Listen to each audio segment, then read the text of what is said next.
امروز می‌خوایم درباره موضوع دیابت با هم شروع به صحبت کنیم. دیابت یکی از مهمترین چالش‌های سیستم سلامت در دنیای امروزه. بیماری که میلیون‌ها نفر رو در سراسر جهان درگیر کرده. طبق آخرین آمار سازمان بهداشت جهانی سال 2024 580 میلیون نفر بزرگسال در سراسر جهان مبتلا به دیابت هستند و این روند روز به روز در حال افزایشه. در ایران هم همینطوره، حدود 5.5 میلیون نفر مبتلا به دیابت شناسایی شدند و روز به روز در حال افزایش است. این آمار در خانم‌ها حدود 12%، در آقایان حدود 9%. شیوع در خانم‌ها یه مقداری بالاتره. در مناطق شهرنشینی نسبت به مناطق روستایی شیوع بالاتره.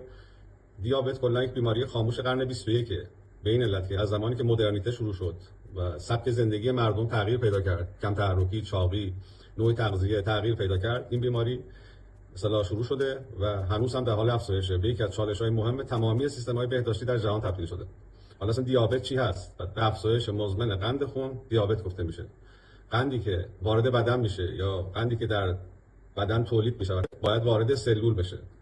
قند خودش یعنی گلوکوز به تنهایی نمیتونه وارد سلول بشه. برای اینکه وارد سلول بشه نیاز به انسولین داره. انسولین یا آنزیمیه که از پانکراس، از سلول‌های بتای پانکراس ترشح میشه. پس برای اینکه گلوکوز وارد سلول بشه و مصرف بشه، سطحش تو خون بیاد پایین، نیاز داره که با انسولین باند بشه، با انسولین متصل بشه، بعد وارد سلول میشه. اگر گلوکوز نتونه وارد سلول بشه، تو خون همینطوری سطحش میره بالا، بهش میگن دیابت. انواع دیابت رو داریم. دیابت تیپ 1 که معمولا در کودکان ایجاد میشه به علت اختلال در ترشح انسولین از سلول‌های بتای پانکراس. دیابت تیپ 2 که شایع‌ترین نوع دیابت، 90% موارد شامل میشه. علتش مقاومت به انسولین یا ترشح نامناسب انسولینه. دیابت بارداری که در خانم‌های باردار ایجاد میشه، حتما باید به دقت پیگیری بشه، چون قند بالا در مادر باردار هم برای مادر هم برای کودک به شدت مضر است.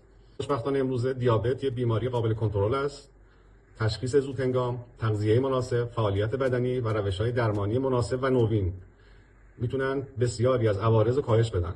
ما در کلیپ‌های بعدی به علائم دیابت، عوامل خطر، روش‌های پیشگیری و درمان دیابت میپردازیم.